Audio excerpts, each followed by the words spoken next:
नमस्कार किसान साथियों, मैं शुभम। आज हम एक ऐसे टॉपिक पर बात करने वाले हैं जिस पर ना तो कभी कोई व्यक्ति बात करता है और ना ही कभी कोई इस टॉपिक पर चर्चा करते हुए देखा जाता है।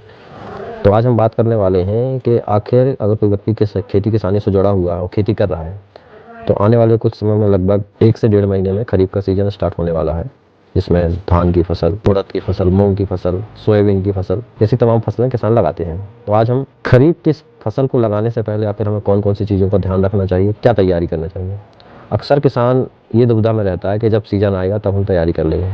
ये सबसे बड़ी गलती जो है किसान की सबसे बड़ी गलती होती है। तो खेती अगर हम कर रहे हैं तो हमारा पहला ये काम होना चाहिए कि हमें किसी भी चीज़ की प्री प्लानिंग करनी चाहिए। प्री प्लानिंग से मतलब है हमें सही बीज का चुनाव, खाद की व्यवस्था और ऐसी अन्य चीज़ें हैं जो समय रहते कर लेनी चाहिए, ताकि जब हमारी बुवाई का समय हो तब हमें परेशान ना होना। तो आज हम एक ऐसे ही टॉपिक पे बात करने वाले हैं। सबसे पहला है कि सीजन आने से पहले हमें कौन कौन सी बातों का ध्यान रखना चाहिए।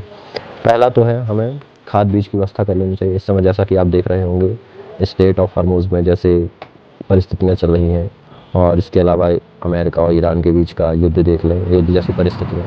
और भारत ज़्यादातर अपने फास्फेटिक उर्वरक जो है वो आयात करता है, और एक तरफ एलपीजी संकट है जिसके कारण हमारे भारत में जो उर्वरकों का उत्पादन होता था उसकी भी कहीं ना कहीं उत्पादन की क्षमता घटी है। और युद्ध जैसे हालातों के कारण कहीं ना कहीं अपने भारत देश में उर्वरकों की कीमतों में उछाल देखने को मिलेगा। तो सबसे पहला इस साल हमारा ये काम होना चाहिए कि अगर हम खेती कर रहे हैं और खेती किसानों से जुड़े हुए व्यक्ति हैं तो हमारा पहला काम होना चाहिए कि हम खाद की, अगर जितनी हम ज़मीन में अपनी फसल लगाने वाले हैं उतनी खाद की हम पर्याप्त मात्रा में तैयारी करके रख लें, क्योंकि इस समय खाद की बहुत ही किल्लत है, और चाहे डीएपी हो, यूरिया हो और अन्य भी फास्फेटिक उर्वरक हो।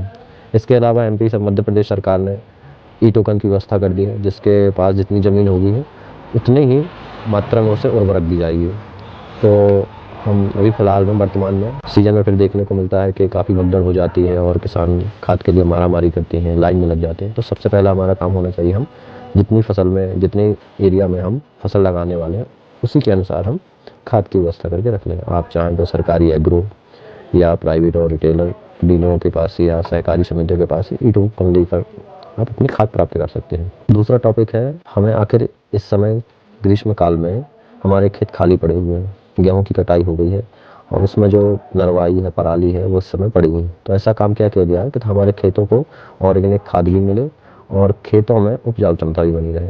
तो जिन किसानों ने फिलहाल में मूंग की फसल नहीं लगाई है वो किसान अपने खेत में नरवाई को नष्ट करने के लिए बेस्ट डिकम्पोजर, एक ऑर्गेनिक प्रोडक्ट आते हैं, उनका उपयोग कर सकते हैं। और उसका छिड़काव करने के बाद हम अपने खेतों में हैरो या कल्टीवेटर या रोटावेटर के माध्यम से पूरी नरवाई या पराली को अपनी मिट्टी में मिक्स कर देते हैं, ताकि जो सूक्ष्म जीव है वो भी बने रहें। खेतों में जो हवा है, ऑक्सीजन का लेवल भी बढ़े। नीचे की मिट्टी ऊपर, ऊपर की मिट्टी नीचे हो जाएगी, जिससे ऑक्सीजन का भी लेवल बढ़ता है। और अपने खेत पड़े रहेंगे तो पानी जब गिरेगा तो उनकी जो टीसका नली होती है वो भी टूट जाती है, तो अच्छा खेत में पानी का भराव हो जाता है, इससे उपजाऊ क्षमता भी बढ़ती है। कई किसान अपने खेतों में पराली में आग लगाते हैं, यह बिल्कुल गलत है। इससे हमारे खेतों में आग लगाने से जो हमारे सूक्ष्म जीव हैं, केचुए हैं, माइक्रोबैक्टीरिया है, वो जल के ख़त्म हो जाते हैं और हमारी 1 से 2 इंच ऊपर की मिट्टी जो है जल जाती है, जिससे उपजाऊ क्षमता बहुत प्रभावित होती है और ख़ास करके हमारी उपजाऊ क्षमता में भी बहुत अंतर आता है।